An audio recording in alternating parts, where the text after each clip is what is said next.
India के cartoons में बाहर कैसे चेंजेस करके दिखाया जाता है, ये जानकर आपका दिमाग हिल जाने वाला है। वैसे कंट्रीज की बात हो ही रही है, तो ये जो इंडिया में फेमस फूड मिलते हैं, इनका प्राइस बाहर कितना है? इस कंपनी ने ऐसा कौन सा इतना अच्छा प्रोडक्ट बना लिया जिसकी वजह से ये पूरी कंपनी ही बर्बाद हो गई? उन्होंने ऐसी क्या चीज बनाई थी? और जो आप ये नॉर्मली डॉग्स को देखते हो, ये जेई नीट से भी ज्यादा मुश्किल एग्जाम देकर आते हैं और हमें पता भी नहीं चलता।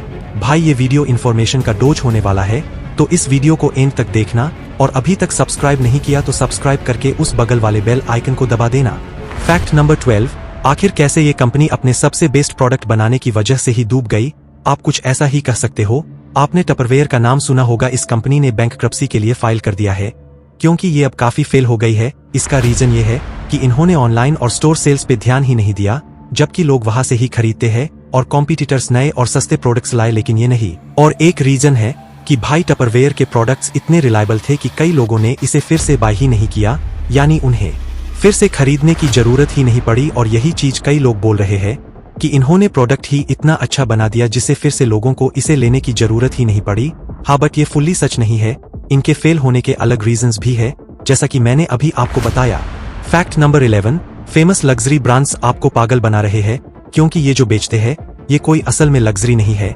एक इटालियन इन्वेस्टिगेशन ने डीआर की फैक्ट्री पर लेबर की कंडीशन चेक करने के लिए रेड की थी, तो बहुत ही शॉकिंग चीजें पता चली। लेबर को बिना रेस्ट के काम करवाया जा रहा था और कॉन्ट्रैक्टर्स को $57 यानी सिर्फ 5,000 रुपए दिए जा रहे थे एक बैग के, जिसके लिए डीआर कस्टमर से ऑलमोस्ट 2.5 लाख ले रहा था।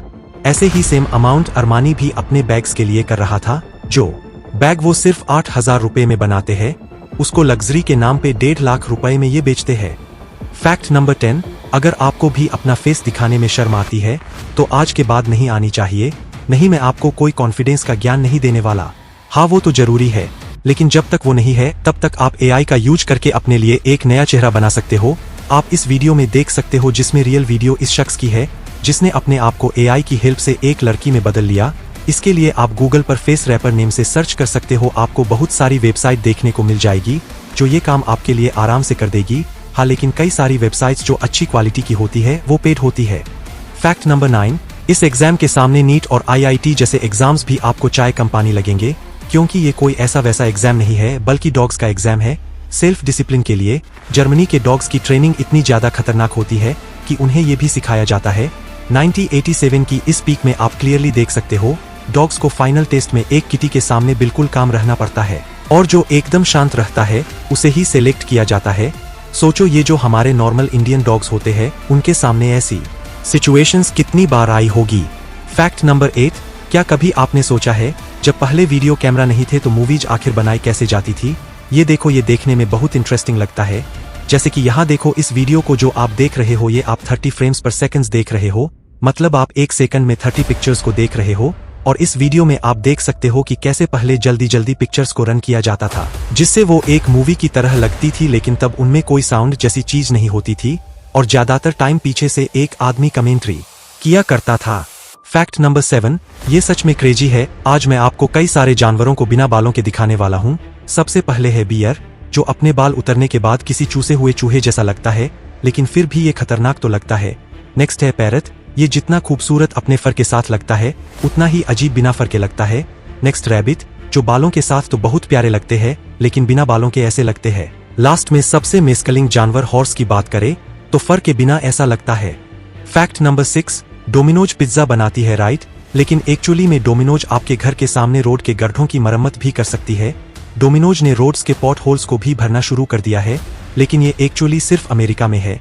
जैसे वहां डोमिनोज ने कई जगह जैसे टैक्सीज, दिलावेर, जॉर्जिया और कैलिफोर्निया जैसे स्टेट्स में कई जगह पर गड्ढे भरे हैं। लेकिन जब डोमिनोज से पूछा गया कि वो ऐसा क्यों कर रहे हैं तो उन्होंने कहा कि हम चाहते हैं कि हमारे कस्टमर तक पिज्जा आराम से पहुंच जाए और ये होल्स पिज्जा को खराब न करें। अरे भाई, अगर ऐसी ही बात है तो सबसे ज्यादा इसकी नीड तो इंडिया में है। फैक्ट नंबर 5, इस इन्वेंशन के बाद मुझे नहीं लगता कि कोई इंसान इस दुनिया में ब्लाइंड रहेगा। ऑस्ट्रेलिया के बायोनिक विजन टेक्नोलॉजी बीवीटी ने ये काम कर दिया है जो अभी भी किसी सपने से कम नहीं लगता, क्योंकि आईसाइट इंसान के लिए एक बहुत मेजर सेंसेस में से एक है और जिसके पास पैसे है वो सब कुछ दे सकता है अपने आईसाइट को वापस पाने के लिए। और यही प्रॉमिस किया है बायोनिक आई ने जिन लोगों ने अपनी आईसाइट खो दी है एक जेनेटिक कंडीशन की वजह से जिसे रेटिनिसिस पिगमेंटोसा नाम से जाना जाता है। हालांकि यह टेक अभी पब्लिक के लिए अवेलेबल नहीं है, उसमें थोड़ा टाइम लगेगा, लेकिन जल्द ही यह अवेलेबल हो जाएगा। फैक्ट नंबर 4, आपने कई बार सुना होगा कि कोई स्टोर किसी कब्र यानी ग्रेव पे बना है। एक बार इसे भी आप देख लो, ट्यूबलेन के इस ग्रोसरी स्टोर को जो 11वीं सेंचुरी के वाइकिंग्स के रूइंस पर बना है, जिन्हें लड़ाई के दौरान तबाह कर दिया गया था, जिसके ऊपर ही ये स्टोर बना दिया है और फ्लोर पर नीचे ग्लास लगा दिए गए हैं, जिससे कस्टमर आराम से व्यू के साथ सामान खरीद सकते हैं।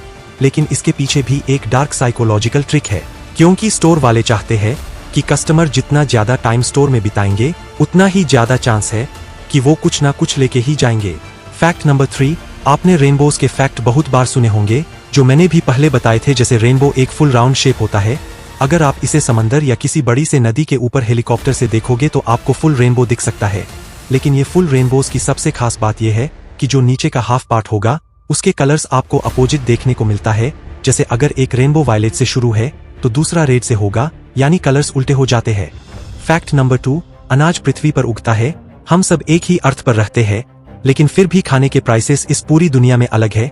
फिलॉसफी की बात सुनाकर आपको बोर्न करते हुए बात करते हैं फैक्ट्स की, और फूड प्राइस को कंपेयर करने के लिए रोटी तो नहीं ले सकता, क्योंकि वे सब नहीं खाते। बात करें किसी कॉमन चीज की तो सबसे कॉमन आज के डेट में है मैकडी। इंडिया में जहां एक मैक मील कॉम्बो आपको $3 से $4 यानी कि $250 का मिल जाएगा, वहीं अमेरिका में ये कीमत $11 यानी कि $900 है। हमारे जस्ट पड़ोस में नेपाल है, जहां इंफ्रास्ट्रक्चर तो भले ही अमेरिका जैसा न हो, लेकिन मैक मील $7 की मिलती है। मैक मिल के अलावा अगर सब्जियों को कंपेयर करें तो जहां 1 किलो प्याज इंडिया में 10 से 20 रुपए किलो मिल जाती है, वही पाकिस्तान में प्राइसेस 50 रुपीज क्रॉस कर चुके हैं और यूएसए में $3 की 1 किलो। अब ये सुनकर आपको ये तो समझ आ ही गया होगा कि दुनिया के मुकाबले इंडिया कितना ज्यादा सस्ता है। फैक्ट नंबर 1, कार्टून्स को जब ब्रॉडकास्ट किया जाता है तब इस बात का बहुत ध्यान रखा जाता है कि कार्टून्स जिस देश के बच्चे देख रहे हैं तो उनकी लैंग्वेज और एनिमेशन वैसी ही हो। जैसे हमारा ओगी जब बात करता है तब हिंदी में बात करता है, लेकिन वही पाकिस्तान की बात करें तो ओगी को वहां पे नॉर्मली इंग्लिश में ही दिखाया जाता है, यानी बिना किसी वॉइस वाला जो उनका ओरिजिनल वर्जन होता है वही दिखाया जाता है। लेकिन हाँ, थोड़े वहाँ ऐसे चैनल्स भी है जहां वो उर्दू में डब करके दिखाते हैं। और टॉय स्टोरी के इस सीन को देखिए, इस सीन में जहां एक तरफ हमारा बस लाइट ईयर ग्लोब के सामने खड़ा है, वही अमेरिका का बस लाइट ईयर अमेरिकन फ्लैग के सामने खड़ा है, क्योंकि ऑब्वियसली अमेरिका के लिए सबसे जरूरी है पैट्रियोटिज्म। अगर आप समझ गए तो बात करते हैं शिनचैन की। इंडिया का शिनचैन बच्चों को प्यारा और दुलारा है, लेकिन जापान में शिनचैन एक अडल्ट एनिमे है, क्योंकि इसमें बहुत सारे ऐसे सीन्स हैं जो कि 18+ टाइप के हैं और इन्हें इंडिया में दिखाते समय बहुत सारी चीजों को सेंसर किया जाता है या फिर कट भी किया जाता है, लेकिन वही जापान में इसे ऐसे नॉर्मली ही दिखाया जाता है, थोड़े बहुत डिस्क्लेमर के साथ। भाई ये तो आपको पता चल गया, पर इन फेमस लोगों को इन फेमस कार्टून्स में देखकर आप सच में हैरान होने वाले हो। और कार्टून से याद आया कि क्या कभी आपने सोचा है कि इन फेमस कार्टून्स के पीछे की डब करने वाली आवाज किसकी है, और इस लड़की के साथ ऐसा क्या हुआ कि इसे अपने सर पर हमेशा के लिए सीसीटीवी कैमरा लगाना पड़ गया। वो क्या हुआ इस वीडियो में सब पता चल जाएगा, तो इस वीडियो को जाके देखो यार, बहुत मजेदार है। और अभी तक चैनल को सब्सक्राइब नहीं किया तो सब्सक्राइब करके उस बगल वाले बेल आइकन को दबा देना। तो मिलते हैं अगली वीडियो में, तब तक के लिए बाय।